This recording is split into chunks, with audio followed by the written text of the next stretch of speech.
Hello friend, नमस्कार, प्रणाम। कैसे हैं आप सभी लोग? उम्मीद करती हूँ आप लोग बहुत अच्छे होंगे, स्वस्थ और मस्त होंगे। मैं पूनम मोदी सिंगर अपने यूट्यूब चैनल पर आप सभी का तहे दिल से स्वागत वंदन अभिनंदन करती हूँ। और मैं आज आप सभी के बीच में एक बहुत ही प्यारा सुंदर सा देहाती नाच गीत लेकर आई हूँ। तो फ्रेंड, जैसा भी लगेगा कमेंट बॉक्स में ज़रूर बताइएगा और फुल आवाज़ करके सुनिएगा। अच्छा लगेगा तो अपना सपोर्ट भर भर के दीजिएगा। तो चलिए देर न करते मैं सुनाती हूँ अपने इस गीत को। रसीली नदिया हमार हो, बतिया नाही माने।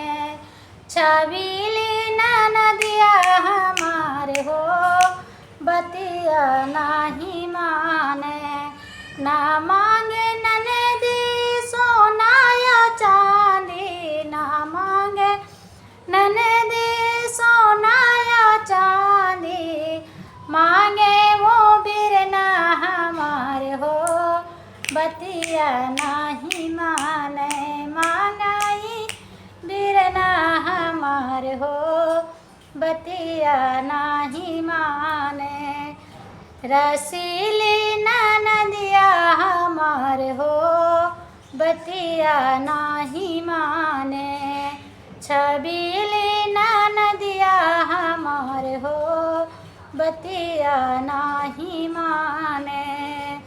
ना मांगे ननदी साड़ी या लहंगा, ना मांगे ननदी साड़ी या लहंगा।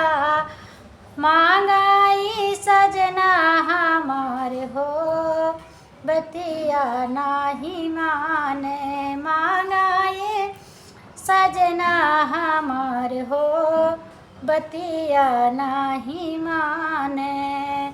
छबीली नदिया हमारे हो, बतिया नाही माने। छबीली नदिया हमारे हो, बतिया नाही माने। ना मांगे ननदी रुपया या पैसा, ना मांगे ननदी रुपया या पैसा। मांगे रसीला यार हो, बतिया नाही माने। मांगे रसीला यार हो, बतिया नाही माने। छबीली नदिया हमारे हो, बतिया नाही माने।